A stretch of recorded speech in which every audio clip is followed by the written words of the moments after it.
What up, peeps? Here we are on Sunday. You guys been watching football or what? It's been some crazy games out there, Yeah, boy. buddy. Buddy. It's been some crazy games out there. I just can't believe it. Kansas City. What's up with Kansas City? Man, Luck, these guys man. got some type of voodoo wings in the They got stands or that something. luck, man. They got that luck. Like they say, man, there's no pictures on the scorecard. That's So it. That's it. it's when your numbers say you win the big game. But other than that, Mike, so what's going on in your world, brother? Man, everything's good, man. It's starting to warm up a little bit out here, man. It's been cold and rainy and so in Northern California, man. So but everything's good, man. Everything's good, man. Like you said, man, some crazy games today, man. But my Rams won. You know, I saw Texas won too, so everything's good. And it's a crazy game going on right now, man. You can't even see the fields, all snowy and everything out there in Buffalo. I know, and they had people come out and that they just gave shovels to volunteer to. They had the Buffalo, the Bills Mafia. They came in and shoveled their seats and everything. They do that in Green Bay too. They'll have people come out, the fans, and they'll shovel snow out the stadium. Man, it was crazy. I thought that was kind of cool. But I know we just had Thanksgiving, man. Happy late Thanksgiving to you. But I see back there, man, you get a little festive in the background there. Man. You know, Mama put some shit back there. She got it all wrapped around and got a Christmas tree in here and teddy bears and lots of weights back there. I see. But you know, Christmas is my favorite time of the year. Okay. I start right after I have Thanksgiving dinner.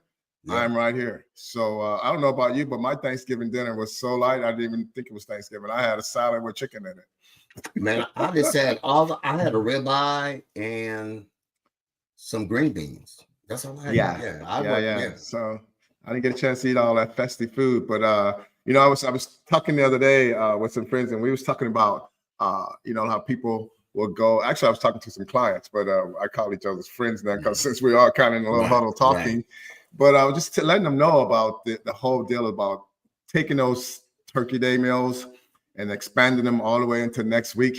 The next thing you know, you're running to the other meals, and you know that's when shit happens, man. And I just believe that if you can take those meals and use only the chicken or the turkey and get rid of all the rest of the stuff, then you can still kind of move on. I know it sounds like kind of like a lot of wasted food, but it's really not, because there's a lot of people out there who wants it. And if you're part of the family that trying to stay on board, you know, stay healthy and all those things, and not going overboard with the lovely Turkey Day, Christmas Day, all those days foods, then just make sure that the family is getting it and you're not indulging in it, you know. So that's one way to control it. And today, pretty much our title today is Stopping the Guilt. And stopping the guilt, basically what we're talking about, people out there, is that we're just, you know, people have a tendency to be guilty for foods that they've eaten, especially the ones who have decided that they're going to move forward and they're going to start their New Year resolutions right now, and they're going to go, and then all of a sudden they have a guilt trip because they slipped up on something. But I'm going to tell you, man, that guilt trip thing just makes you yo-yo diet. So you go up and down, up and down, up and down with your dieting. And I always tell everyone, at least the people that I work with, I go, look, stop the guilt trip. If you have a slip up, just get back on board the next meal, because it's going to happen to us all. No one's going to be straight through. Right. And that's the thing I look at it as well, man. We kind of hit this topic and talked about it before. The thing is, you know, when the holidays come up, everybody seems to all of a sudden now they're eating, and like you said, I'm guilty. I'm feeling guilty. And then the next thing you know, man, you're spiraling back down to where you were. Or if you set the goal to start, well, we always say, hey, go ahead and indulge in that one meal, the Thanksgiving or Christmas or whatever, indulge in it, enjoy it. And you know what? Enjoy your day. But remember the consistency and everything else that you put behind you, let that lead into something else. So what I tell some of my clients, and even for myself, like Thanksgiving, all right, I'm going to go do whatever I got to do. If I go crazy, I go crazy. But I set goals for between now and Christmas. Sure. So my goal is, and some of the people I've talked to, I said, hey, you know what? I'm going to give up red meat and for 4 weeks until Christmas, and I'm just going to eat, shrimp and fish, and I may throw in chicken once a week and get back on track. You know what I'm saying? Right. Because I know when Christmas comes, it's going to be the same thing. You got Christmas to New Year's. So that's right. I'm trying to prepare my body again, so I won't be like, oh man, I ate all of this on Thursday, then all of a sudden I ate all of this on Friday, then I ate all, and you keep doing it and doing it, and then you look at when you come to the beginning of the year, you're worse than you were when you started. So I always tell my people, start making the little simple goals for right after, the holiday, because you have time in between. So what do you do, Rob? What do you think? Right. Well, what I try to do, man, is I always try to set good habits. You know what I mean? Like I'm going to reward myself, but like you said, I only want to have this on this day, and this is all I'm going to have. You got to be able to celebrate those little small things, right? And so when you start looking into like starting a meal plan, starting your diet plan, and you got all these holidays coming into play, you just got to set little habits, and whatever those habits may be, that could be like, I'm going to get up to day before the holiday and I'm going to do 1 hour cardio, whatever it may be. And then you get up and then you celebrate that. Those little small habits like that, well, basically what they will do is just give you a chance to give yourself a pat on the back for doing something right towards your new lifestyle, right? When you try to make those long goals and they're too far apart, you don't get a chance to give yourself a pat on the back. So the little small ones are always good, even during the holidays, just those little small ones. Exactly. And then the last thing I would say, Mike, is to I guess set boundaries. You know what I mean? Just kind of set boundaries on things. Don't make this list of foods that you got to have or whatever, or you got to make for your meal plan or for the specialty meals, Christmas and stuff like that. Just, pick out your foundational foods, the foods that's really going to get you healthy, and then pick out some of the foods that you're going to know that's going to be off your plan, but don't look at it as good and bad. Just look at it as, this is my main plan and this is my source of stuff that I just want to add to it. And then that way you won't find yourself trying to fight through holidays and fight through your whole starting of your diet. And I hate the word diet, but that's what people say. So we're going to say it. But they start on this meal plan, on this diet that they want to go on. But you just got to make sure that you just set good habits so that you don't have these goals that are so big and that you're never giving yourself kudos, and just make them small. Set some good small habits. And we talked about it, and you kind of hit on that right there. Like dropping some things. Everybody's not bodybuilders, and sometimes people get confused when they get with people and they put them on these crash meal plans or crash diets, and they don't last with that. Because if it's becoming your lifestyle, you're not going to eat like that. Bland the rest of your life every day.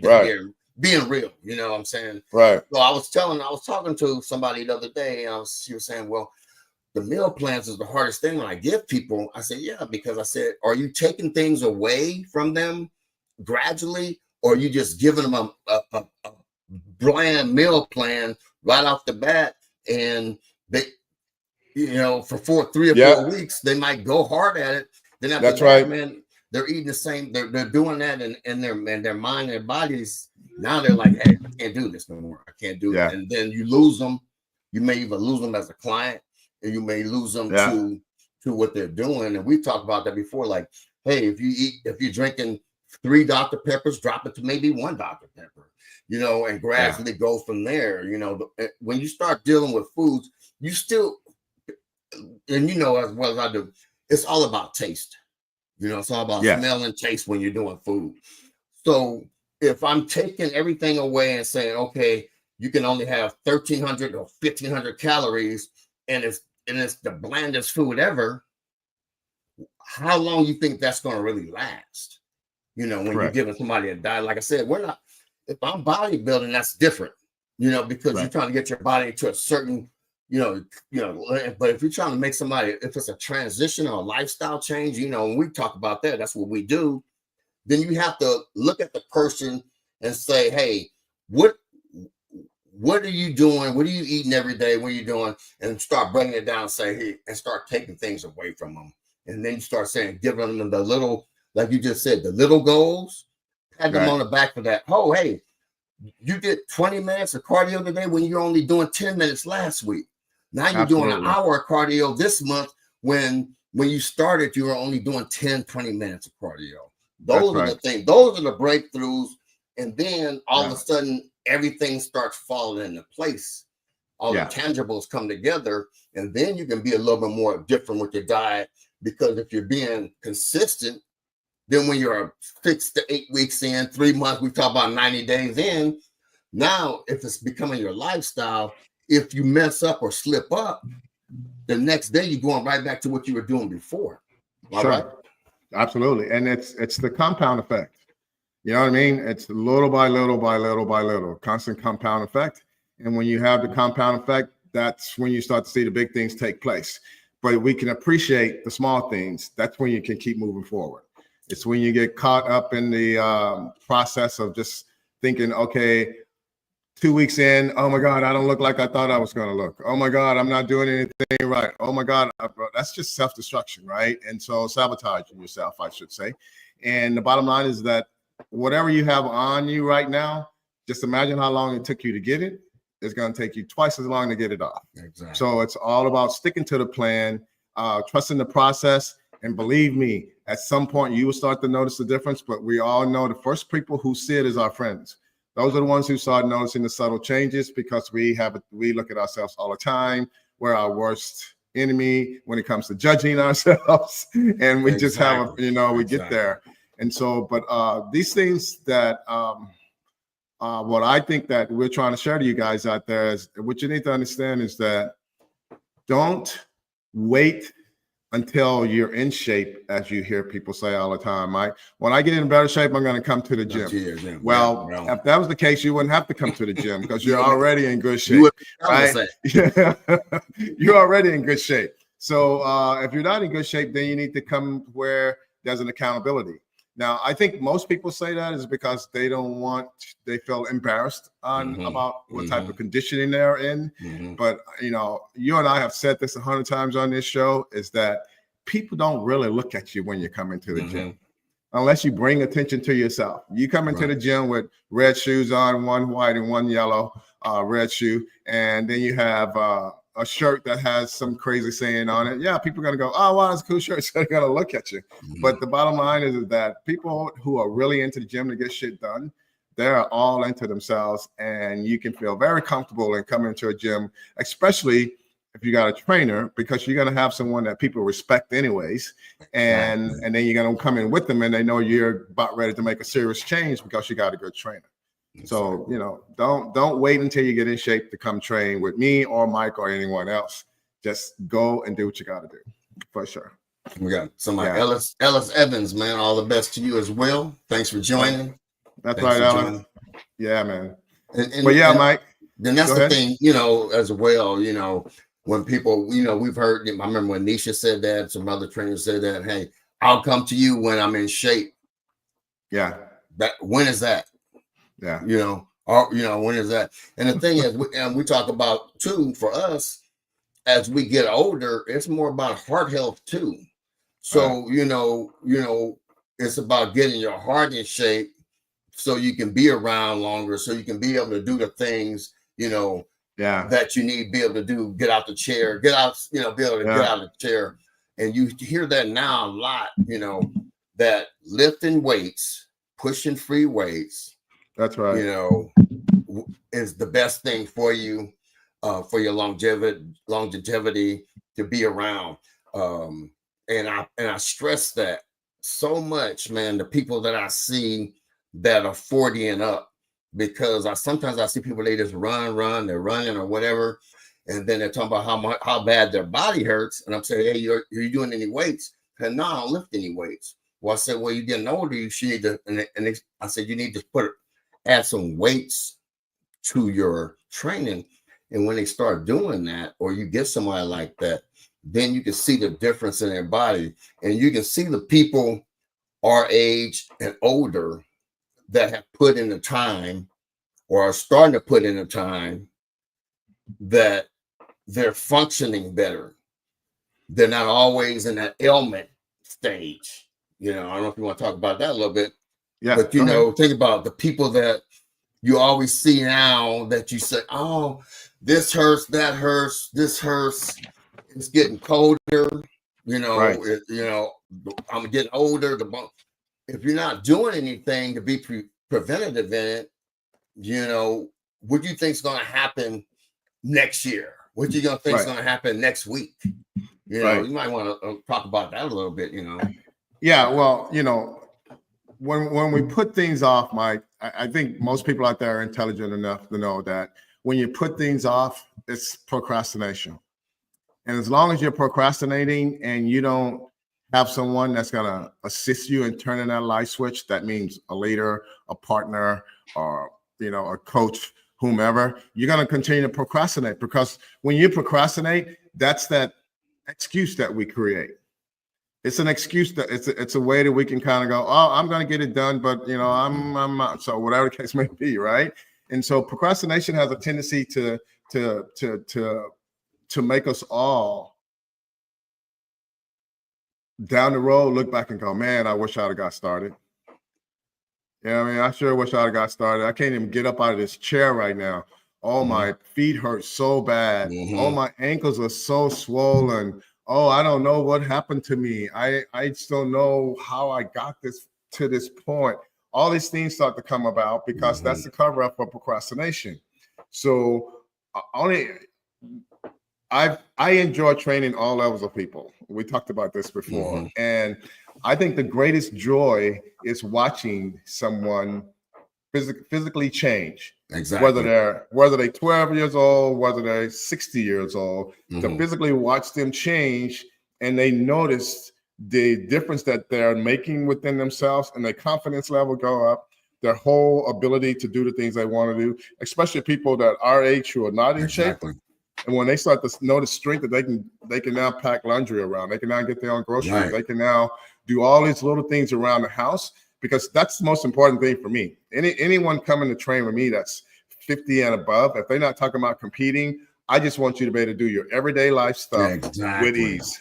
And if you can do that, you can live longer, because we get sick at our age, and we lie in bed, and next thing you know, we get flaccid, our muscles get weak, and then all these things take place to where we cannot even function. You good? Yeah. I didn't know I had this on the computer here. Okay. So anyways, yeah. So our whole ordeal is that we just have a tendency to, you know, wait too long and have too many excuses and try to decide on what we want to do to make a change. So that's pretty much, you know, how it is. Just don't delay something that concerning your health. That's about it. Yeah, sorry about that. But anyway, like you said, and I've had a client, and she's 65 now, and from where she started to where she's at now, man, she lives on the third floor in an apartment building, and she's bringing groceries up and down the stairs now. When her peers see her, they're like amazed at her transformation, what she's been through, going through. And it's just like you said, it's the everyday life things that we do. Sometimes we take for granted. And that's what we were talking about earlier, as far as being able to do the things that we want to do as a grandparent, you know, as a more mature person. You know, how many people you know now, man, got canes or in wheelchairs or with walkers, a little bit younger than us, but they decided not to take care of their bodies and they're telling you, and the regrets that they have, that, hey man, if I would have just did a little bit more exercise and stuff like that, I wouldn't be doing, you know, or losing a limb because they're diabetic and stuff like that.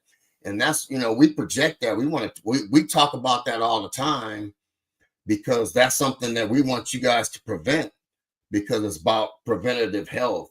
And I can't stress it enough. Robert can't stress it enough, because we want you to be around for your grandkids. We want you to be around for your kids and be mobile and active, and not just able to sit there. You know, like I said, we added over 10 more years of my life, my dad's life, when he had dementia, just because we changed his diet and we had him exercising and stuff.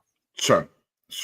Yeah, man. It's big on Parkinson's. It's big on just overall, as we know, diabetes, high blood pressure, gout, neuropathy, muscle weakness, muscle fatigue, visceral fat, all of those things that cause our body to start to shut down. It's important. It's just, I know right now, guys, we probably sound kind of redundant, but if you understand our whole goal right now, is what we're trying to do is not put fear out there, but to let you know, man, we've been around long enough to see people change. Mm-hmm. And we also been around long enough to see people from within our own families or outside go downhill because they chose to put it off and wait until they get better. And then they'll come to the gym, all those things. When you can invest something into your health and your lifestyle so that you can make a change. Like we said, our whole title right now is Stopping the Guilt. Stop the guilt, man. Stop feeling bad that you did something wrong. Just change it. Exactly. It's okay. Exactly. Just change it. It's okay to stumble and fall as long as you pick yourself up and make sure you go back over. And like me and Rob said, if you're consistent, you're gonna feel bad for that day. Believe me, I feel bad and stuff like that. But I say, hey, you know what? I get up out that bed and go hit the gym, get in my routine, stay in my routine. When you in a fitness lifestyle, the guilt is, hey, dang, I don't want to take a rest day, or I feel guilty taking a rest day. That's what you want to feel like. So that's when you know, hey, you're gonna be more consistent. Don't be feeling guilty because you know what, I ate a ton of turkey and potato salad and mashed potatoes on Thursday, and I don't know what to do. You know what? Hey, just get back out there, do your cardio, do a little extra cardio, and start making the small changes. And like Robert said earlier, start making those little small goals and patting yourself on the back. We don't pat ourselves on the back enough, as humans, and we need to start doing that a little bit more. Yeah, and the last thing I want to say about this all, Mike, is that people, we are who we hang around with. That's how it is. I mean, if you hang around people who are not healthy, the chance of you fighting them and you're going to be healthy and they're not, it's going to be probably 5% of 100 people can do that. So we're not saying for you to choose better friends. We're just saying that choose times that you go hang out with them. If they're going to go eat and you can't handle that, then don't go do that. If they're going to go drink and you're not a big drinker, then don't go do that. But if you're going to go sit at the house and play cards and shoot the shit and watch movies, then go do that. It's just, you got to choose your poison, right? And if they love you enough, they will go, okay, we get it. And then they'll allow it. I mean, I've had friends before where I took my meals with me and we still kick it. Great because time. I take my meals. They know why I'm doing it. No one's tripping on it. So if you got those friends, like I said, keep your circle small and your vision clear. Right. Keep your circle small and your vision clear. And if they're your real friends, man, they're gonna push you to motivate you, help make sure you're doing it too. They're gonna be right there with you. If they're not doing it, they're gonna be proud and happy for you. And they're saying, hey man, how can you bring your meals today, Robert? They'll be checking in with you. Another part of accountability. Or you have those friends that will be like, I don't know why you bring your food all the time, Robert. Man, this food over here, you know what I'm saying? You got those people too. Yeah. And those are people that, you know what, I hang out with, but very rarely hang out with them, when I'm doing what I need to do. So, it's just about making the right decisions and at the right times. But, like he says, I always keep my circle small, keep my circle tight.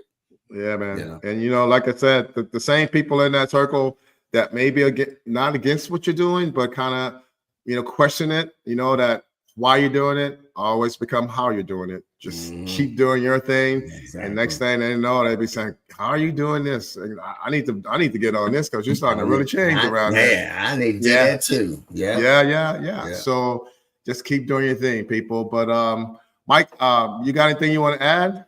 That's about it, man. Yeah, me too. People just remember, man, just don't feel guilty. don't feel guilty for having a shitty meal, but feel real guilty for having a shitty day. Yeah, that's a exactly. serious. I mean, come on, exactly. now. You know, exactly. you can have a serious meal, but all day long, come on, now.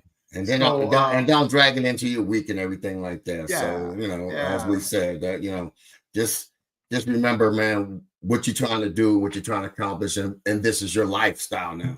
So so that's what it's all about. And other than that, holidays are right around the corner. People, be safe out there. There's a lot of crazy shit going on. Exactly. People are plotting on people, stealing their shit, doing whatever they can, and trying to survive out there, because that's their way of surviving during Christmas days. They know you got a lot of money walking around the stores. Just keep your head on the swivel like a linebacker for the Pittsburgh Steelers and play like them today, because they kicked some booty today too. Damn, man, Mr. Wilson is like on fire, bro. Sorry, Pete, but we're coming back at you. Mr. Wilson is on fire. 400 yards. Yeah, buddy. I mean, crazy shit. I mean, he left Denver for a reason, I guess. Too much money in his bank account made him relax a little bit. They're already talking about re-signing him for next year already. So yeah. So it's good. It's good. It's all good. But other than that, you know where to find us. I'm right here. I'm in this place right here that you see behind me. And it's Robert Johnson Training right here in Sugar Land. So you guys come find me. You know where I'm at. And where you at, Mike? I'm in Stockton, California, man. And on Instagram, I'm at Big Darkness 59 or House of Darkness Fitness. You know where I'm at. I've been doing some collabs with some trainers and stuff, man. I'm trying to, I'm trying to give my experience out there and give it to some of my knowledge to people and everything. So hit me up. I'm looking for some more videographers, because I want to do some special things. But anyway, man, that's it. That's how you hit us up. Two great trainers right here. A lot of experience. Robert has his own studio. It's great. You're gonna see me working out there soon. I'm guaranteeing you're gonna be like, they're not far apart now. They're right there in the same spot. Yeah. So don't be surprised. And who knows, people? I can talk his ass to stay here. Don't be surprised. Don't be surprised when you see it. But with that, man, that's it, brother. All right, man. Well, you guys know what to do, man. You go down and give us a little subscribe there, and give us a like and comment. Let us know if there's something you want us to talk about. We ain't the smartest tools in the shed, but we're pretty sharp. So let us know what we can do to assist you in any form of fashion, and we will definitely talk about it right here. There's no hose barred. We talk about anything. So also share it with somebody. Never know. Absolutely. All right, peace out there in TV land. Boo. Deuces.